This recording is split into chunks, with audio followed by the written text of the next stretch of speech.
नमस्कार दोस्तों, आर के फिजिकल एजुकेशन क्लासेज के यूट्यूब चैनल पर आप सभी का हार्दिक स्वागत। दोस्तों, प्रतिदिन के प्रक्रम के हिसाब से आज अपनी यहाँ पे एमसीक्यू सीरीज नंबर 68 रहेगी।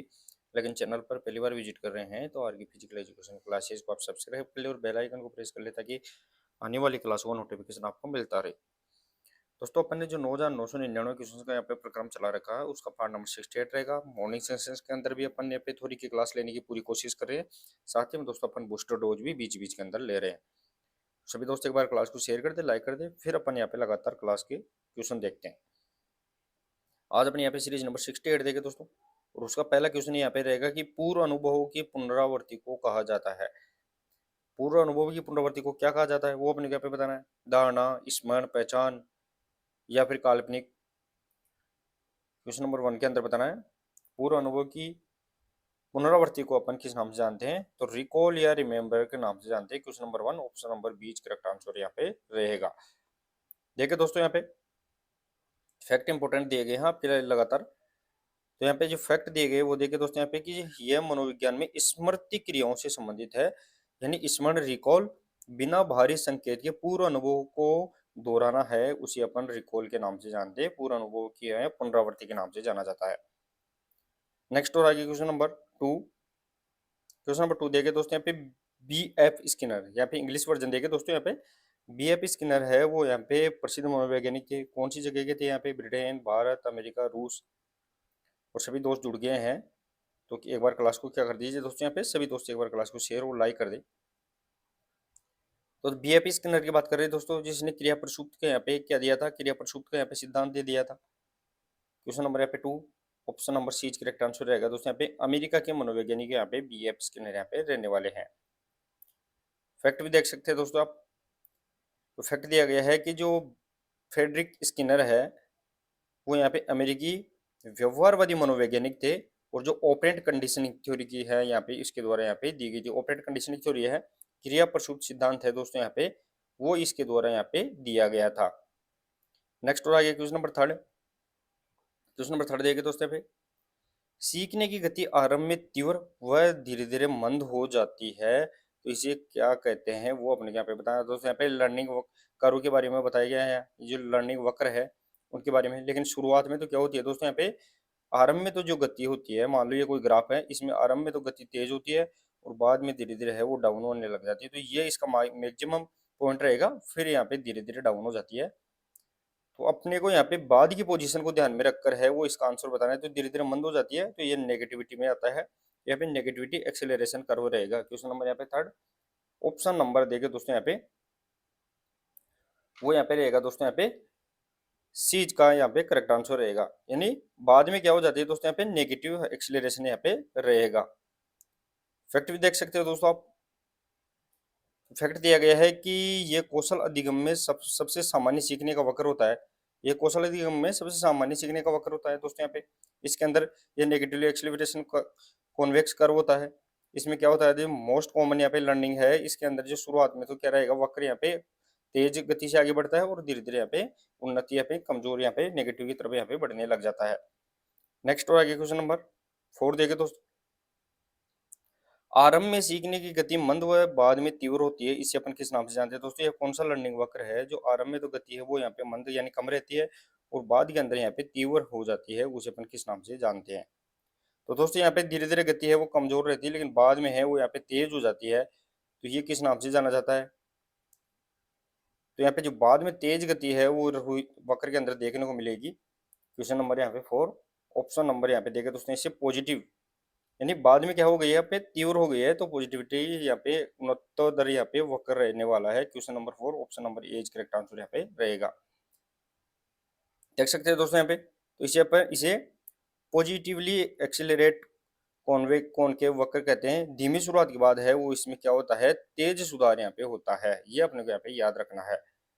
नेक्स्ट और आगे क्वेश्चन नंबर 5। जब सीखने की क्रिया में बिल्कुल उन्नति नहीं होती है, सीखने की क्रिया में बिल्कुल भी कोई प्रोग्रेस नहीं होती है, न तो उसमें कमी होती है न उसमें वृद्धि होती है, बल्कि एक समान यहाँ पे रहता है लगातार, उसे अपन किस नाम से जानते हैं। तो ये प्लेटो आ जाता है दोस्तों। इसके अंदर क्या आ जाता है, एक सिचुएशन बन जाती है, रुक जाता है सीखना, न तो उसमें यहाँ पे वृद्धि न कमी, यहाँ पे प्लेटो आ जाता है। तो क्वेश्चन नंबर यहाँ पे 5 option number B correct answer रहेगा दोस्तों। इसे अपन पठार की स्थिति, प्लेटो की स्थिति के नाम से जाना जाता है। देखिए दोस्तों, तो सीखने का जो पठार है प्लेटो है, अधिगम के दौरान प्रदर्शन में अस्थायी रुकावट होती है, यानी थोड़ी देर के लिए अस्थायी रुकावट है, फिर इसके बाद में या तो वो इम्प्रूव होगा या फिर डिक्रीज यानी इसके अंदर कमी होगी, लेकिन ये थोड़ी देर के लिए है, वो यहाँ पे एक सीखने की गति है वो यहाँ पे रुक सी जाती है थोड़ी देर के लिए। नेक्स्ट और आगे क्वेश्चन नंबर 6 देखे तो क्वेश्चन नंबर 6, किस खेल में लिब्रो का उपयोग होता है? दोस्तों यहाँ पे कौन सा गेम है जिसमें लिब्रो का उपयोग होता है, वो अपने को यहाँ पे बताना है। टेबल टेनिस है, हॉकी है, वॉलीबॉल है, फुटबॉल है। तो दोस्तों जो लिब्रो होता है, question number 6 option number D correct answer रहेगा दोस्तों। लिब्रो है वो वॉलीबॉल के अंदर यहाँ पे यूज किया जाता है। वॉलीबॉल में जो 18/9 ध्यान रखना है दोस्तों, यहाँ पे कोर्ट होता है, उसमें यहाँ पे एक कोर्ट के अंदर है वो यहाँ पे 6 खिलाड़ी खेलते हैं, दोनों टीमें गई, उनमें से एक खिलाड़ी यहाँ पे लिब्रो के तौर पर यूज किया जाता है। तो क्वेश्चन नंबर यहाँ पे 6 option number D correct answer यहाँ पे रहेगा। फैक्ट देख सकते हैं दोस्तों यहाँ पे लिब्रो से रिलेटेड आप, तो यहाँ पे लिब्रो वॉलीबॉल में एक विशेष रक्षात्मक खिलाड़ी की भूमिका, यानी ये क्या करता है, डिफेंस प्लेयर यहाँ पे वॉलीबॉल के अंदर यहाँ पे रहता है। नेक्स्ट और आगे क्वेश्चन नंबर 7,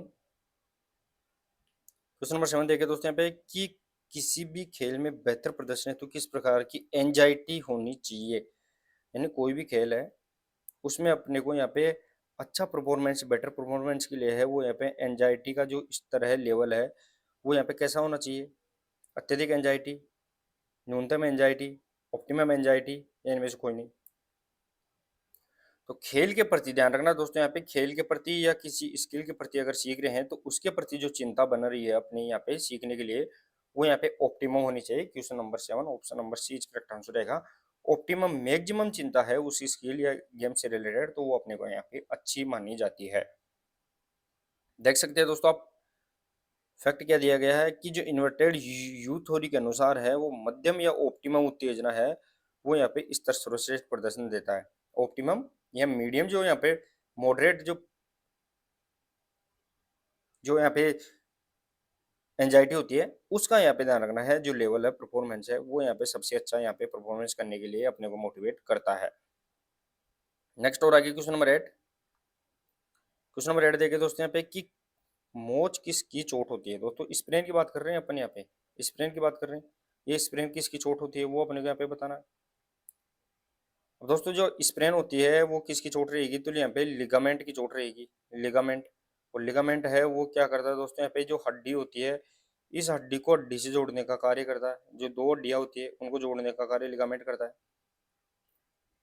क्वेश्चन नंबर यहाँ पे 8 option number B correct answer रहेगा दोस्तों। यहाँ पे लिगामेंट का जोड़ने या फटने से यहाँ पे होने वाली चोट है वो यहाँ पे स्प्रेन या फिर मोच होती है। देख सकते हैं दोस्तों आप, फैक्ट क्या दिया गया है, जो स्प्रेन होती है वो लिगामेंट की चोट होती है, जो स्ट्रेन है वो मांसपेशी या टेंडन की चोट होती है। दोनों को अलग अलग ध्यान रखना है, ये स्प्रेन है और ये स्ट्रेन है।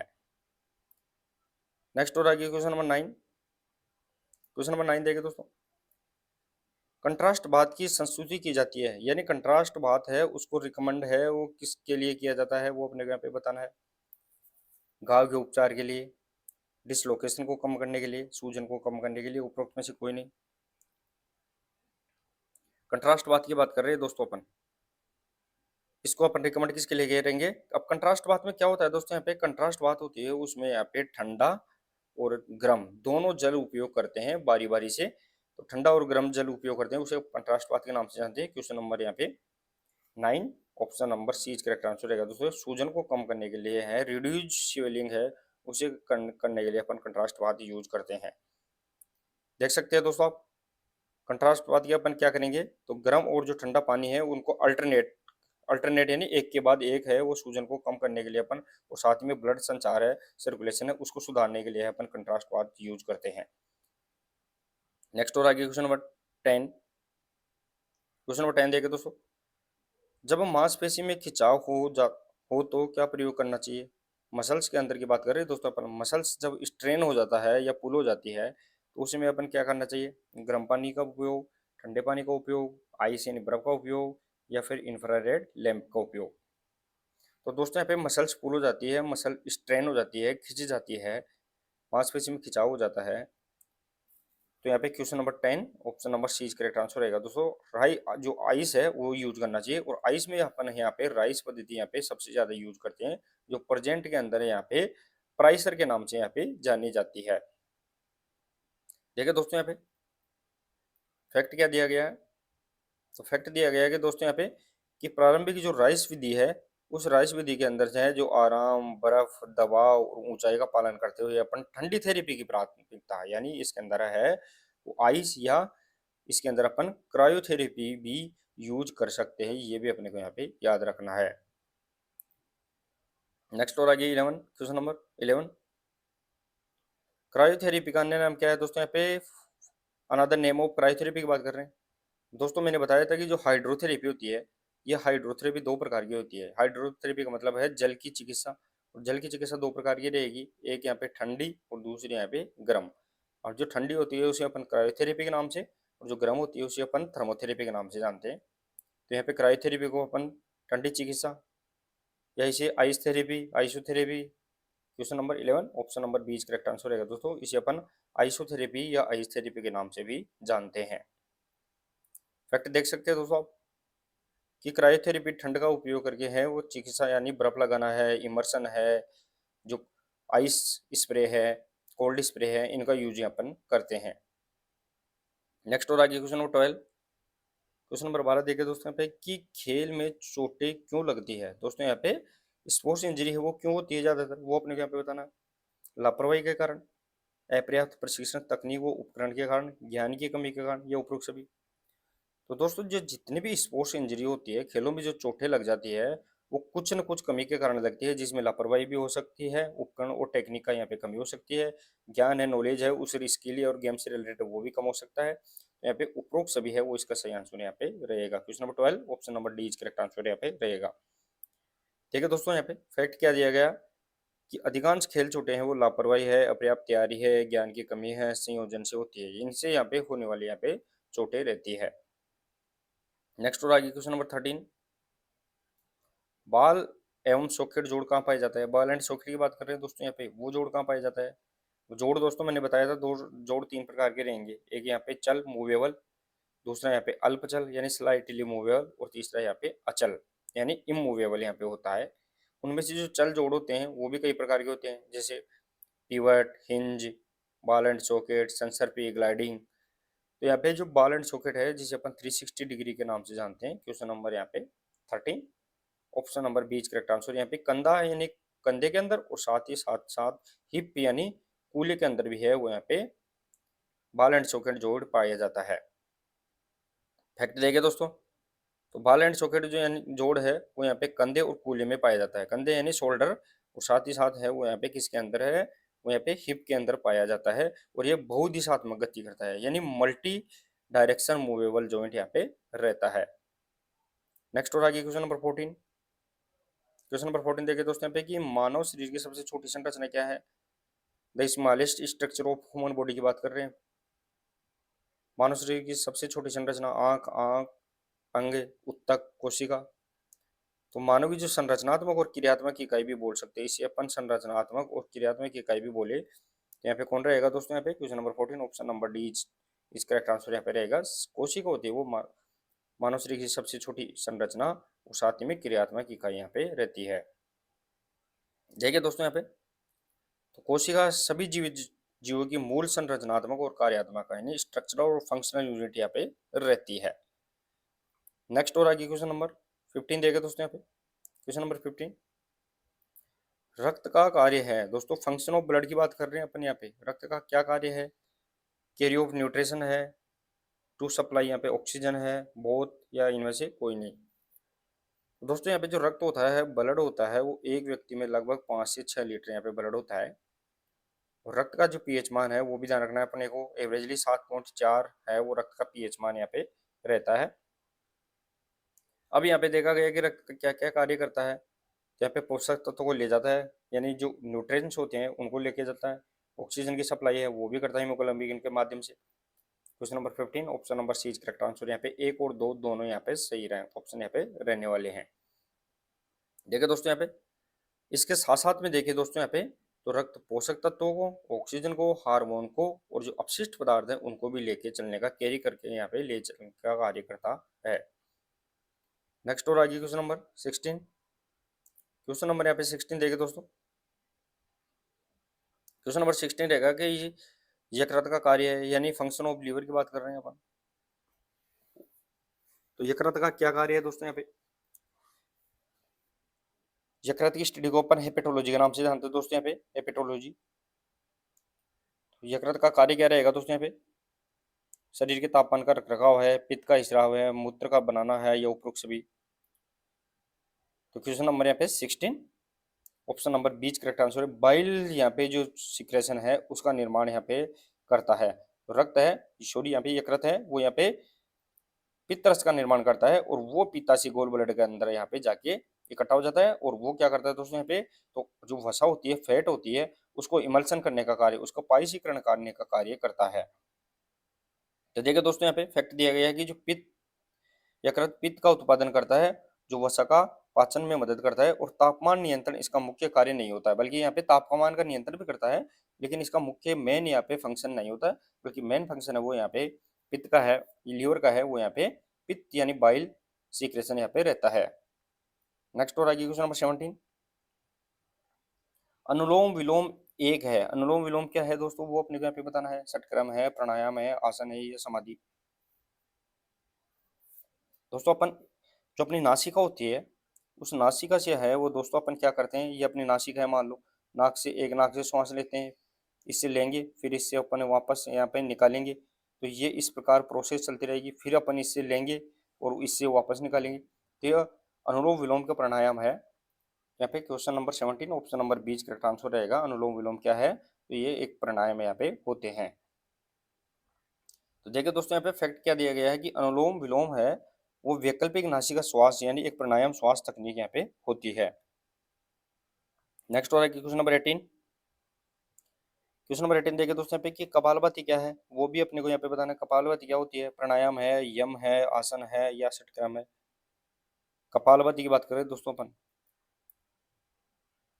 तो दोस्तों अपनी जो षटकर्म क्रियाएं होती है, षटकर्म क्रियाएं जिसमें अपन नेति, धोती, बस्ती, कपालभाति, त्राटक और नौली, ये 6 क्रियाएं हैं जो शुद्धिकरण के लिए यूज की जाती है। तो यहाँ पे question number 18 option number D correct answer, यहाँ पे षटकर्म यहाँ पे रहने वाली है।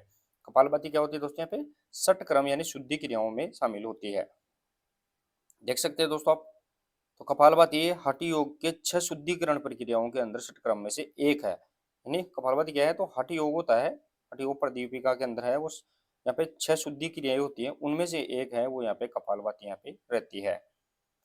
नेक्स्ट और आगे क्वेश्चन नंबर 19। कोशिका के अध्ययन को कहते हैं, कोशिका के अध्ययन को अपन किस नाम से जानते हैं वो बताना है अपने को। बायोलॉजी, ऑर्थोलॉजी, साइटोलॉजी, या साइकोलॉजी। दोस्तों यहाँ पे ऑर्थोलॉजी है वो जोड़ों का अध्ययन होता है, जोड़ों का अध्ययन को अपन ऑर्थोलॉजी के नाम से जानते हैं।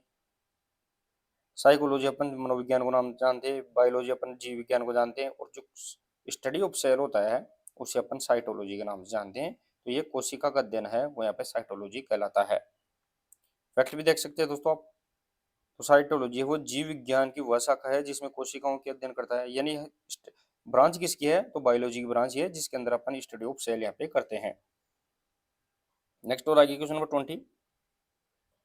क्वेश्चन नंबर 20 देखे दोस्तों यहाँ पे कि पेशियों में पाए जाने वाला प्रोटीन कौन सा है। मसल्स के अंदर की बात कर रहे हैं दोस्तों अपन। मसल्स के अंदर जो प्रोटीन पाया जाता है वो कौन सा होता है, लैक्टिक एसिड है, पेनिसिलिन है, मायोसिन है, इनमें से कोई नहीं। लैक्टिक एसिड तो दोस्तों यहाँ पे थकान की स्थिति के अंदर है, वो क्या होता है, जो अपनी ब्लड वेसल्स होती है, रक्त वाहिकाएं होती है, उनके अंदर है वो यहाँ पे ब्लड है, उसकी थिकनेस यहाँ पे ज़्यादा हो जाती है, और वो चिपचिपा वो गाढ़ा होने के कारण है वो अपने शरीर के अंदर O2 की सप्लाई है यहाँ पे रुक जाती है, जिससे यहाँ पे थकान अपने बन जाती है। साथ ही में दोस्तों यहाँ पे जो मसल्स होती है, मसल्स के अंदर है जो फाइबर पाया जाता है, रेड फाइबर, उसके अंदर 2 प्रोटीन यहाँ पे पाए जाते हैं, एक एक्टिन, दूसरा यहाँ पे मायोसिन। यहाँ पे question number 20 option number C is correct answer यहाँ पे रहेगा।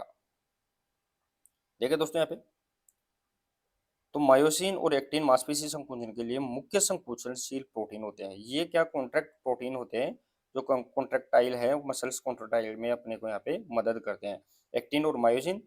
और दोस्तों यहाँ पे मायोसिन भी 2 प्रकार का, एक्टिन भी 2 प्रकार का होता है यहाँ पे, ट्रोपोनिन और ट्रोपोमायोसिन। नेक्स्ट और आगे देखिए दोस्तों यहाँ पे क्वेश्चन नंबर 21। क्वेश्चन नंबर 21 रहेगा दोस्तों यहाँ पे कि जो श्वसनी है, साथ ही में देखें दोस्तों यहाँ पे क्वेश्चन नंबर 21 में श्वसनी जिसे अपन फेरिंग्स बोलते हैं, कंठ है, श्वास वाहिका है, श्वास नली है, फेफड़े हैं, ये किसके यहाँ पे पार्ट रहेंगे, वो अपने को यहाँ पे बताने कंपोनेंट्स है वो किसके हैं। Digestive system, respiratory system, circulatory system या नर्वस सिस्टम।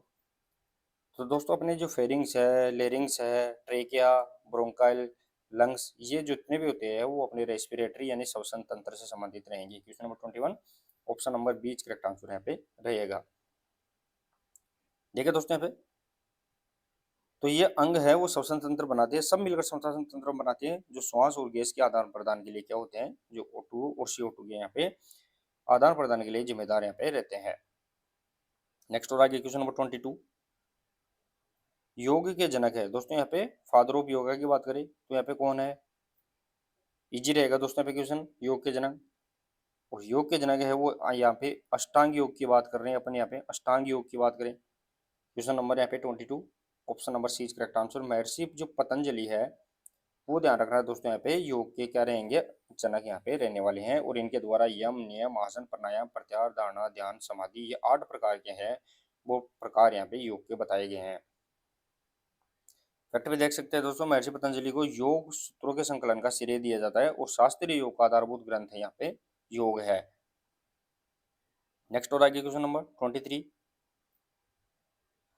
योग करने का सर्वोत्तम समय है, योग का सबसे अच्छा समय कौन सा है वो अपने को यहाँ पे बताना है। आफ्टरनून, फोरनून, अर्ली मॉर्निंग या फिर इवनिंग।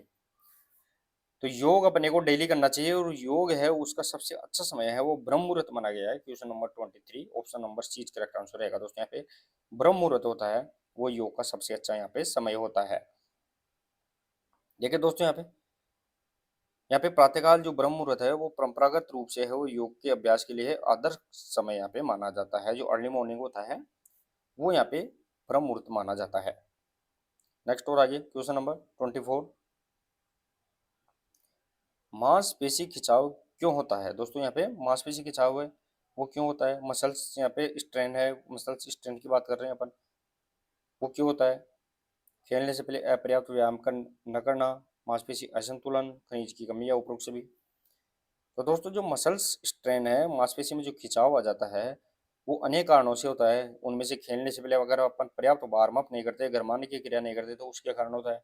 मांसपेशी असंतुलन है, इम्बैलेंस है, उसके कारण भी। और यहाँ पे अगर खनिजों की कमी है, मिनरल्स जैसे कैल्शियम, फास्फोरस, आयरन इनकी कमी है तो भी अपने मसल्स के अंदर यहाँ पे स्ट्रेन आने की संभावना बनी रहती है। यहाँ पे उपरोक्त सभी इसका सही आंसर यहाँ पे रहने वाला है। ठीक है दोस्तों यहाँ पे फैक्ट क्या दिया गया है कि मांसपेशी खिंचाव आमतौर पर अपर्याप्त वार्म अप हो गया, असंतुलन या पोषण की कमी के कारण भी यहाँ पे अपने को मसल स्ट्रेन देखने को मिलता है।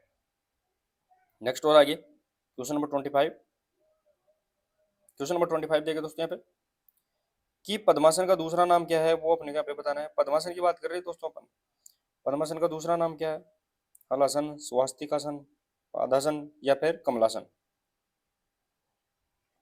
तो दोस्तों पद्मासन है, पद्मासन को अपन दूसरा नाम किस नाम से जानते हैं दोस्तों, यहाँ पे कमलासन के नाम से जानते हैं। ये इसे अपन लोटस पोज के नाम से जानते हैं, ये भी अपने को यहाँ पे ध्यान रखना है। और ये एक ध्यानात्मक आसन यहाँ पे रहता है। देख सकते हैं दोस्तों आप पद्मासन को आमतौर पर कमलासन या लोटस पोज के नाम से भी जाना जाता है, ये इंपॉर्टेंट अपने को यहाँ पे याद रखना है। नेक्स्ट और आगे क्वेश्चन नंबर 26 योग सूत्र के लेखक कौन है दोस्तों। यहाँ पे योग सूत्र की बात कर रहे हैं अपन, योग सूत्र के लेखक कौन है, जिसने 4 प्रकार के यहाँ पे जो पाद थे इसके अंदर यहाँ पे समाधि साधन विभूति और केवल्य, समाधि साधन विभूति और केवल्य, उसके अंदर यहाँ पे योग सूत्रों का यहाँ पे संकलन किया था उन। तो योग सूत्र के यहाँ पे लेखक कौन रहेंगे, क्वेश्चन नंबर 26 ऑप्शन नंबर सी करेक्ट आंसर रहेगा दोस्तों। यहाँ पे महर्षि पतंजलि है वो योग सूत्र के यहाँ पे लेखक रहने वाले हैं। देखो दोस्तों यहाँ पे महर्षि पतंजलि ने योग सूत्र लिखे थे जो योग दर्शन और अभ्यास को यहाँ पे सुव्यवस्थित करते हैं। नेक्स्ट और आगे क्वेश्चन नंबर 27 योग के उद्देश्य है दोस्तों। यहाँ पे योग के उद्देश्य क्या है, रोग मुक्त करना है, शरीर का शुद्धिकरण है, एकाग्रता है या उपरोक्त सभी है।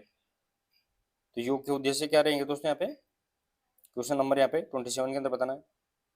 और option number D correct answer रहेगा दोस्तों। योग के उद्देश्य में देखें तो रोग को मुक्त करने का कार्य करता है, और षटकर्म क्रियाओं के द्वारा यहाँ शरीर को शुद्धि करने का कार्य, और यहाँ पे जो ध्यानात्मक आसन होते हैं उनके द्वारा एकाग्रता यानी कॉन्सेंट्रेशन है वो यहाँ पे सब करने का कार्य किया जाता है। तो देखिए दोस्तों यहाँ पे क्वेश्चन नंबर 27 का यहाँ पे फैक्ट दिया गया है कि योग का उद्देश्य वो शारीरिक स्वस्थता है, मानसिक स्पष्टता है और शुद्धिकरण और आध्यात्मिक विकास है, वो योग का प्रमुख उद्देश्य लक्ष्य रहता है। नेक्स्ट और आगे क्वेश्चन नंबर 28 देखे दोस्तों यहाँ पे कि सर्वप्रथम फर्स्ट एड शब्द का प्रयोग कब हुआ था, वो अपने को बताना है। यहाँ पे फर्स्ट एड की बात कर रहे हैं दोस्तों अपन, इसका पहली बार उपयोग कब किया गया था? 1847, 1900, 1879 या 1886? तो देखा जाए तो दोस्तों यहाँ पे 1879 से है वो यहाँ पे 1882 के अंदर यहाँ पे सेंट जॉन एम्बुलेंस सोसाइटी है यूएसए में, उसके द्वारा इसका उपयोग किया गया था। तो क्वेश्चन नंबर यहाँ पे 28 ऑप्शन नंबर सी करेक्ट आंसर रहेगा, यानी 1879 के अंदर यहाँ पे पहली बार है वो यहाँ पे फर्स्ट एड शब्द का उपयोग किया गया था। तो यहाँ पे अंग्रेजी शब्द जो फर्स्ट एड है उसका पहला उपयोग लगभग हुआ है 1879 से 1882 के अंदर, जो सेंट जॉन एम्बुलेंस सोसाइटी थी उसके द्वारा यहाँ पे किया गया था, और फेडरिक वोन एस्मार्च के द्वारा है वो इससे प्रेरित यहाँ पे थे। नेक्स्ट और आगे क्वेश्चन नंबर 29,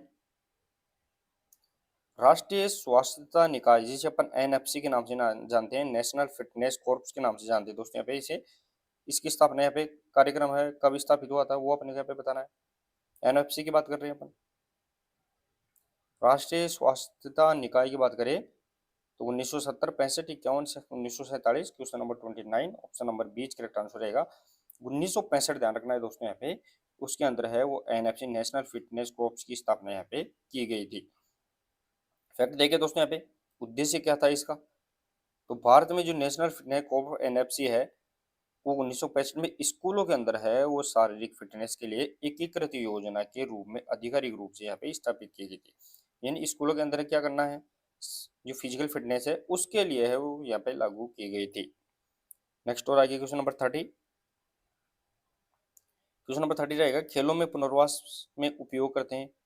खेलों के अंदर जो पुनर्वास है यानी जो रिहेबिलिटेशन है स्पोर्ट्स के अंदर, उसके अंदर उपयोग किसका करते हैं अपन? सुधारात्मक व्यायाम है, जल चिकित्सा है, शीत की चिकित्सा है, या इनमें से कोई नहीं। क्वेश्चन नंबर 30 के अंदर बताना है। तो चलिए दोस्तों यहाँ पे जो चोट लग जाती है, इंजरी हो जाती है खिलाड़ी के, तो वापस चोट लगने से पूर्व की स्थिति है उसमें वापस आने की क्रिया को अपन क्या कहते हैं? रिहेबिलिटेशन। और उसके लिए अपन क्या करते हैं? सबसे ज्यादा है वो यहाँ पे करेक्टिव एक्सरसाइज यानी सुधारात्मक व्यायाम है वो सबसे ज्यादा अपन करते हैं। Option number question number 30 option number A correct answer यहाँ पे रहेगा। देख सकते हैं दोस्तों यहाँ पे, तो सुधारात्मक या चिकित्सीय व्यायाम खेल पुनर्वास में प्रमुख उपकरण होता है। मेन यहाँ पे ध्यान रखना है दोस्तों, यहाँ पे प्राइमरी टूल यहाँ पे रहता है।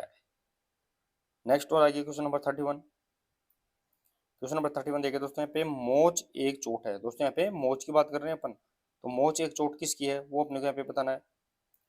मोच की बात करें तो यहाँ पे स्प्रेन के बारे में पूछा गया है। दोस्तों मैं बार बार बता रहा हूँ, दो चीज आपको यहाँ पे ध्यान से समझना है, एक यहाँ पे स्ट्रेन होती है और दूसरा यहाँ पे स्प्रेन होती है। दोनों बार बार एग्जाम में पूछी भी जाती है।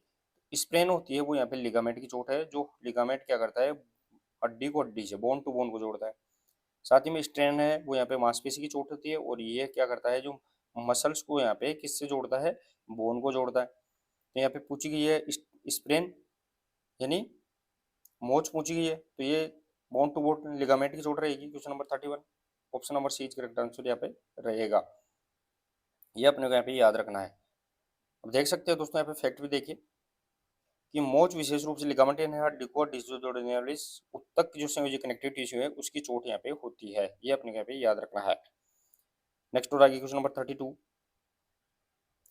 सीखने के पठारों के निराकरण के लिए। दोस्तों यहाँ पे सीखने के जो पठार होते हैं उनमें जो पठार बन जाते हैं सीखने के वक्र में, उनके निराकरण के लिए अपने को क्या करना चाहिए? प्रेरणा देनी चाहिए, उचित विधियों का प्रयोग करना चाहिए, उपयुक्त वातावरण होना चाहिए, या सभी। तो दोस्तों जो वातावरण जो सीखने के जो वक्र है वो तीन प्रकार के होते हैं, एक यहाँ पे धनात्मक, दूसरा ऋणात्मक, और तीसरा यहाँ पे होता है वो यहाँ पे स्थिर यानी प्लेटो यहाँ पे रहने वाला है। तो यहाँ पे जो उनमें जो वक्र के अंदर यहाँ पे जो पठार बनता है, इस पठार को यहाँ पे कम करने के लिए अपन किसका उपयोग कर सकते हैं? तो क्वेश्चन नंबर यहाँ पे 32 option number D correct answer रहेगा, यानी इसके लिए अपन प्रेरणा भी देते हैं, उचित विद्या प्रयोग करते हैं और वातावरण यहाँ पे एनवायरनमेंट उपलब्ध करवाते हैं। क्वेश्चन नंबर यहाँ पे फैक्ट देखिए दोस्तों कि प्रेरणा, बेहतर तकनीक और उपयुक्त वातावरण सीखने के पठारों को दूर करने का यहाँ पे मदद करते हैं और उसके द्वारा है वो यहाँ पे इम्प्रूव किया जा सकता है। नेक्स्ट और आगे क्वेश्चन नंबर 33 कि अधिगम यानी लर्निंग क्या है, वो अपने को यहाँ पे बताना है। शॉर्ट क्वेश्चन है दोस्तों, यहाँ पे दिमाग के बारे में पूछा गया है सीधा कि अधिगम है वो क्या है। तुरंत हो जाता है, समय लगता है, ज्ञान से पूरी हो जाता है, जो उपरोक्त में से कोई नहीं। तो दोस्तों ये जो लर्निंग होती है, अधिगम होता है, ये लर्निंग क्या होती है दोस्तों, यहाँ पे समय के हिसाब से यहाँ पे धीरे धीरे होती है और ये क्या है, स्थायी परिवर्तन होता है। तो यहाँ पे अधिगम के अंदर क्या होता है, समय लगता है। Question number 33 option number B correct answer यहाँ पे रहेगा। देख सकते हैं दोस्तों आप फैक्ट भी कि अधिगम व्यवहार में अपेक्षाकृत स्थायी परिवर्तन होता है और आमतौर पर इसमें क्या लगता है, समय और अभ्यास की सबसे ज्यादा यहाँ पे मांग होती है। नेक्स्ट और आगे क्वेश्चन नंबर 34 अधिगम होता है, लर्निंग टेकन है वो अपने यहाँ पे बताना है। अधिगम कैसे होता है, सक्रिय रहकर है, निष्क्रिय रहकर है, सक्रिय और निष्क्रिय दोनों, या शांत रहकर। तो इजीली दोस्तों आपको समझ में आ गया होगा जो लर्निंग होती है वो लर्निंग कैसे भी रहेगी दोस्तों यहाँ पे। तो वो एक यानी एक्टिव होकर बिल्कुल यहाँ पे ध्यान पूर्वक अपन जो करते हैं, सीखते हैं स्किल को, तो यहाँ पे एक्टिव रहकर अपन सक्रिय रहकर है वो लर्निंग कर सकते हैं, निष्क्रिय रहकर भी नहीं कर सकते और सक्रिय निष्क्रिय भी नहीं रह सकते, बल्कि इसके अंदर सीखने के लिए अपने को एक्टिव होना यहाँ पे सबसे ज्यादा जरूरी होता है। फैक्ट देखिए दोस्तों यहाँ पे, तो अधिगम की जो सक्रिय भागीदारी हो और संलग्नता के माध्यम से अपन सबसे प्रभावी रूप से यहाँ पे सीख पाते हैं। सक्रिय भागीदारी, एक्टिव लर्निंग की बात कर रहे हैं अपन दोस्तों यहाँ पे, वो सबसे ज्यादा सीख पाते हैं। नेक्स्ट और आगे क्वेश्चन नंबर 35 कुटलेविन द्वारा दिया गया अधिगम सिद्धांत कौन सा है। कुटलेविन की बात कर रहे हैं अपन दोस्तों, उसके द्वारा अधिगम का कौन सा सिद्धांत दिया गया था। आवश्यकता अनुक्रम सिद्धांत है, संबंध प्रतिक्रिया है, क्षेत्र सिद्धांत है, या कोई नहीं। क्वेश्चन नंबर 35 के अंदर बताना है। क्वेश्चन नंबर 35 ऑप्शन नंबर सी करेक्ट आंसर रहेगा दोस्तों यहाँ पे कि क्षेत्रीय जो सिद्धांत है, फील्ड थ्योरी है, वो कुटलेवन के द्वारा यहाँ पे दी गई थी। देखिए दोस्तों फैक्ट क्या दिया गया है कि कुटलेवन का क्षेत्र व्यवहार का जो सिद्धांत है उसमें जो व्यक्ति और उसके पर्यावरण का क्या होता है, फलन और यहाँ पे होता है, लाइव स्पेस यहाँ पे होता है। नेक्स्ट और आगे क्वेश्चन नंबर 36 प्रसिद्ध मनोवैज्ञानिक स्किनर ने अधिगम का कौन सा सिद्धांत है वो यहाँ पे प्रतिपादित किया है, वो अपने यहाँ पे बताना है। कार्यात्मक अनुबंध सिद्धांत है, अनुबंध क्रिया सिद्धांत है, आवश्यकता अनुक्रम सिद्धांत है, या अंतर्दृष्टि सिद्धांत है। दोस्तों यहाँ पे इनसाइट थ्योरी है, वो यहाँ पे कोहलर ने चिंपांजी के ऊपर यहाँ पे की थी। साथ ही में दोस्तों यहाँ पे जो स्किनर के बारे में पूछा गया है क्वेश्चन नंबर 36 के अंदर, वो option number B correct answer रहेगा दोस्तों। ऑपरेंट कंडीशन थ्योरी है, यानी क्रिया प्रसुप्त सिद्धांत है, अनुबंधन सिद्धांत है, वो यहाँ पे स्किनर के द्वारा यहाँ पे दिया गया था। देखिए दोस्तों यहाँ पे तो ऑपरेंट कंडीशनर की थ्योरी है वो यहाँ पे स्किनर के द्वारा दी गई थी, जो सुदृढ़ीकरण और दंड पर केंद्रित होती है। यहाँ पे ध्यान रखना है दोस्तों यहाँ पे, यानी ये पनिशमेंट और साथ ही में दोस्तों यहाँ पे रिफोर्समेंट के ऊपर यहाँ पे डिपेंड रहती है। नेक्स्ट और आगे क्वेश्चन नंबर 37 अधिगम के मानवतावादी सिद्धांत के प्रतिपादक कौन है, वो अपने यहाँ पे बताना है। अधिगम का जो मानवतावादी सिद्धांत है उसके प्रतिपादक पावलोव है, होल है, मेस्लो, या हर्बर्ट। क्वेश्चन नंबर 37 की बात करें दोस्तों अपन, ऑप्शन नंबर सी करेक्ट आंसर रहेगा। अब्राहम मेस्लो, ध्यान रखना है दोस्तों यहाँ पे अधिगम के मानवतावादी सिद्धांत के यहाँ पे प्रतिपादक रहने वाले हैं। तो अब्राहम मेस्लो है, वो अब्राहम मेस्लो दोस्तों मानवतावादी जो मनोविज्ञान के प्रमुख व्यक्ति है और उसने जो आत्म साक्षात्कार पर सबसे ज्यादा यहाँ पे जोर दिया था, यानी सेल्फ एक्चुअलाइजेशन है, उस पर सबसे ज्यादा अपने को यहाँ पे फोकस किया था। नेक्स्ट और आगे क्वेश्चन नंबर 39 मेस्लो के अनुसार मूल आवश्यकता कितने प्रकार की होती है, वो अपने यहाँ पे बताना है। जिसे अपन आवश्यकता पदानुक्रम का सिद्धांत भी बोलते हैं दोस्तों यहाँ पे, इसे अपन जो आवश्यकता पदानुक्रम का सिद्धांत भी बोलते हैं, ये अपने को यहाँ पे ध्यान रखना है। तो अब्राहम मेस्लो के अनुसार जो मूल आवश्यकताएं है क्वेश्चन नंबर 38 ऑप्शन नंबर सी करेक्ट आंसर यहाँ पे 5 प्रकार की यहाँ पे मूल आवश्यकताएं हैं वो यहाँ पे बताई गई थी। उनमें देखे दोस्तों यहाँ पे जो 5 आवश्यकताएं बताई गई थी, जिसे अपन आवश्यकता पदानुक्रम का सिद्धांत भी बोलते हैं, उसमें जो 5 स्तर थे जिसमें शारीरिक है, सुरक्षा है, प्रेम या संबंध है, सम्मान है और आत्म यहाँ पे साक्षात्कार है, ये 5 प्रकार की यहाँ पे क्या रहेगी दोस्तों यहाँ पे आवश्यकता यहाँ पे रहेगी। नेक्स्ट और आगे क्वेश्चन नंबर 39 रहेगा दोस्तों कि मेस्लो के अनुसार व्यक्ति में बी प्रेरक या बी मोटिव है वो कितने होते हैं, 20, 18, 15 या 10। तो दोस्तों वैसे देखा जाए तो बी मोटिव प्रेरक है वो यहाँ पे मेस्लो के द्वारा यहाँ पे 14 बताए गए थे, लेकिन अकॉर्डिंग टू ऑप्शन देखे तो यहाँ पे मूल बी प्रेरक है वो यहाँ पे कितने बताए गए थे। Question number 39 option number A is correct answer, यहाँ पे 20 यहाँ पे ध्यान रखना है। मेस्लो के अनुसार व्यक्ति में बी प्रेरक यहाँ पे बताए गए थे। तो देखिए दोस्तों वैसे है इसके अंदर है वो आत्म साक्षात्कार और मोटिवेशन के तौर पर है वो संबंधित लगभग बी 14 है वो बी वैल्यूज यहाँ पे वर्गीकरण किया गया था। तो अकॉर्डिंग टू ऑप्शन अपने को यहाँ पे ध्यान रखना है, अगर दोनों आते हैं दोस्तों यहाँ पे 14 और 20 तो अपने को यहाँ पे 20 इसमें सही करना है। देखिए दोस्तों यहाँ पे क्वेश्चन नंबर 40, क्वेश्चन नंबर 40 रहेगा दोस्तों यहाँ पे कि जो शरीर मन और आत्मा की शुद्धि के लिए योग का निम्न कौन सा चरण है वो अपने को यहाँ पे बताना है। शरीर मन और आत्मा की बात कर रहे हैं अपन। तो दोस्तों जो अष्टांग योग के जो 8 चरण है वो टोटल शरीर मन और आत्मा तीनों को यहाँ पे अपने को शुद्ध करते हैं। तो यम नियम आसन प्राणायाम प्रत्याहार धारणा ध्यान समाधि है और टोटल यहाँ पे question number 40 option number C is correct answer, 1 और 2 दोनों यहाँ पे सही रहने वाले हैं। देखिए दोस्तों यहाँ पे फैक्ट क्या दिया गया है कि तथ्य दिए गए कि यह पतंजलि योग प्रणाली के अष्टांग योग की जो 8 अंग है उनका प्रतिनिधित्व यहाँ पे करते हैं। नेक्स्ट और आगे क्वेश्चन नंबर 41 देखिए दोस्तों यहाँ पे ग्लूटियस मैक्सिमस पेशी स्थित होती है। ग्लूटियस मैक्सिमस की बात कर रहे हैं दोस्तों यहाँ पे। ग्लूटियस जो सबसे बड़ी मसल्स होती है शरीर की सबसे बड़ी, ध्यान रखना दोस्तों यहाँ पे सबसे बड़ी मसल्स की बात कर रहे हैं अपन। बड़ी मसल्स है वो यहाँ पे ग्लूटियस होती है। सबसे लंबी पूछे तो यहाँ पे सार्टोरियस होती है। तो बड़ी की बात करें तो जो हिप के अंदर यहाँ पे कूल्हे के अंदर पाई जाती है। क्वेश्चन नंबर यहाँ पे 41 option number A is correct answer रहेगा दोस्तों। नितंब बटोक्स के अंदर यहाँ पे ध्यान रखना है यहाँ पे ग्लूटियस मैक्सिमस मसल्स पाई जाती है। फैक्ट भी देख सकते हैं दोस्तों आप। ग्लूटेस मैक्सिमस है वो नितंबों की सबसे बड़ी मांसपेशी होती है जो कूल्हे के विस्तार के लिए जिम्मेदार होती है, जो हिप के यहाँ पे फ्लेक्शन और एक्सटेंशन के लिए यहाँ पे जिम्मेदार रहती है। नेक्स्ट और आगे क्वेश्चन नंबर 42 अधिवृक्क ग्रंथि होती है दोस्तों पे एड्रिनल ग्लैंड की बात कर रहे हैं अपन।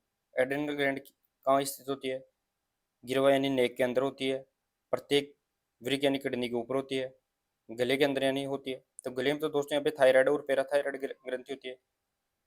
साथ ही में दोस्तों यहाँ पे जो किडनी है अपनी दोनों पर किडनियाँ होती है दोस्तों यहाँ पे, जो अपनी दोनों किडनियाँ है ये, इन किडनियों की बात कर रहे हैं अपन दोस्तों। इन किडनियों के ऊपर है वो यहाँ पे जो ग्रंथि पाई जाती है उसे एड्रिनल या किडनी हेड या रीना सुप्रा रीनल के नाम से भी जानते हैं। तो ये ग्रंथियां यहाँ पे प्रत्येक वृक्क के ऊपर यहाँ पे पाई जाती है। Question number 42 option number B correct answer यहाँ पे रहेगा। तो देख सकते हो दोस्तों यहाँ पे जो अधिवृक्क ग्रंथियां हैं वो प्रत्येक गुर्दे के ऊपर या किडनी के ऊपर स्थित होती है और इससे है वो एड्रेनालिन और कोर्टिसोल जैसे हार्मोन यहाँ पे निकलते हैं। नेक्स्ट और आगे क्वेश्चन नंबर 43 जल चिकित्सक जल चिकित्सा को कहते हैं। जल चिकित्सा को और किस नाम से जान सकते हैं वो अपने को यहाँ पे बताना है। जल चिकित्सा जिसे अपन हाइड्रोथेरेपी के नाम से जानते हैं और इसके अंदर दो प्रकार की यहाँ पे चिकित्सा होती है मैंने बताया था दोस्तों, एक ठंडे पानी से संबंधित और दूसरे यहाँ पे गर्म पानी से संबंधित। ठंडी को अपन यहाँ पे क्रायोथेरेपी और गर्म को अपन थर्मोथेरेपी के नाम से जानते हैं। दोनों को मिलाई तो अपन हाइड्रोथेरेपी, और हाइड्रोथेरेपी को अपन यहाँ पे जल की चिकित्सा यानी वाटर थेरेपी भी बोल सकते हैं, हाइड्रोथेरेपी बोल सकते हैं। यहाँ पे question number 43 option number B correct answer यहाँ पे रहने वाला है। नेक्स्ट और आगे देखिए दोस्तों यहाँ पे तो हाइड्रोथेरेपी पानी के विभिन्न रूपों और तापमानों की चिकित्सा का उपयोग किया जाता है। इसमें पानी का है वो अलग अलग टेम्परेचर का उपयोग अपन करते हैं। नेक्स्ट आगे क्वेश्चन नंबर 44 निम्न में से रक्त क्या लेकर जाता है वो अपने को यहाँ पे बताना है। ब्लड है वो क्या यहाँ पे कैरी करता है, हार्मोन एंजाइम ऑक्सीजन या उपरोक्त सभी। तो दोस्तों यहाँ पे ब्लड होता है, रक्त होता है, वो रक्त अपने साथ यहाँ पे क्या क्या लेकर जाता है, तो ऑक्सीजन भी लेके जाता है, हार्मोन लेके जाता है, एंजाइम लेके जाता है, साथ ही में दोस्तों यहाँ पे अपशिष्ट पदार्थ होते हैं उनको भी कैरी करता है। तो ये सभी कार्य हैं वो यहाँ पे ब्लड के रहने वाले हैं। Option number D correct answer यहाँ पे रहेगा। देख सकते हैं दोस्तों आप कि रक्त पूरे शरीर में है वो ऑक्सीजन पोषक तत्व है, हार्मोन एंजाइम और अपशिष्ट पदार्थ है उनको यहाँ पर कैरी करके चलता है। नेक्स्ट आगे क्वेश्चन नंबर 45 सर्किट ट्रेनिंग विकसित करने की पद्धति है। सर्किट ट्रेनिंग है वो क्या करती है, कौन सा डेवलपमेंट करती है, फ्लेक्सिबिलिटी स्पीड स्ट्रेंथ एंडोरेंस या एजिलिटी। तो दोस्तों जो सर्किट ट्रेनिंग होती है चक्रीय प्रशिक्षण की बात करें मोर्गन और एडेंसन से द्वारा दी गई थी। तो यहाँ पे क्वेश्चन नंबर 45 ऑप्शन नंबर सी करेक्ट आंसर रहेगा दोस्तों। स्ट्रेंथ एंडोरेंस, शक्ति सहनशीलता को डेवलप करने के लिए वो सर्किट ट्रेनिंग यहाँ पे दी जाती है। फैक्ट भी देख सकते हैं दोस्तों आप, फैक्ट क्या दिए गए हैं। तो फैक्ट दिए गए दोस्तों कि सर्किट ट्रेनिंग है वो मांसपेशियों शक्ति सहनशीलता और हृदय श्वसन फिटनेस यानी कार्डियोवैस्कुलर सिस्टम को भी यहाँ पे फिटनेस मजबूत करती है, विकसित करने का यहाँ पे प्रभावी तरीका होता है। नेक्स्ट और आगे क्वेश्चन नंबर 46 देखिए दोस्तों यहाँ पे कि लचीलेपन के विकास के स्रोतों विधि क्या है। लचीलेपन के विकास के लिए फ्लेक्सिबिलिटी को डेवलप करने के लिए सबसे अच्छी विधि कौन सी है। स्लो स्ट्रेच मेथड है, slow stretch and hold method है, बेलास्टिक पद्धति है या रिलैक्सेशन पद्धति है। तो रेंज ऑफ मोशन जॉइंट्स का देखा जाए उसको सबसे ज्यादा डेवलप करने के लिए है वो slow stretch and hold method है। यहाँ पे question number 46 option number B correct answer रहेगा दोस्तों। यहाँ पे स्लो स्ट्रेच है और फिर उसके बाद में है कुछ समय के लिए उसको यहाँ पे होल्ड करना होता है। फैक्ट भी देख सकते हैं दोस्तों यहाँ पे कि स्ट्रेचिंग है वो यहाँ पे धीमी खिंचाव और होल्ड विधि है वो लचीलेपन को सुधारने के लिए सबसे सुरक्षित और प्रभावी मानी जाती है। नेक्स्ट और आगे क्वेश्चन नंबर 47 देखिए दोस्तों यहाँ पे कि हाइड्रोथेरेपी का अर्थ है, हाइड्रोथेरेपी है वो इसका अर्थ क्या है। बार बार आ रही है दोस्तों ये क्वेश्चन है वो 3 से 4 प्रकार के तरीकों से अपन ने यहाँ पे पूछा है हाइड्रोथेरेपी के बारे में।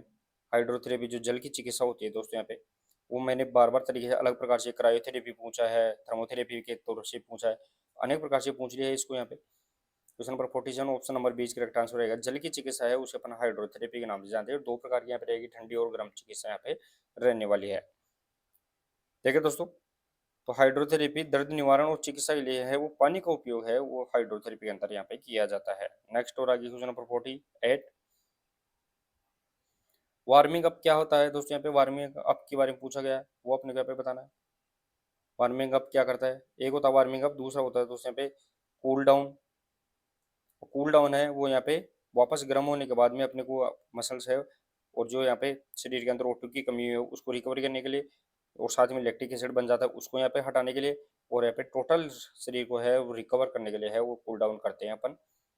साथ ही में वार्मिंग अप है वो शरीर को गर्माने के लिए अपन करते हैं, शरीर वो मांसपेशी का तापमान बढ़ाता है, यकृत का आयतन बढ़ाता है, हृदय गति में कमी। ऑप्शन नंबर यहाँ पे 48 का रहेगा, A option is correct answer यहाँ पे रहने वाला है। यानी शरीर को है वो गर्म करना और मांसपेशियों के अंदर है वो तनाव पैदा करना ही यहाँ पे वार्मिंग अप का यहाँ पे कार्य होता है।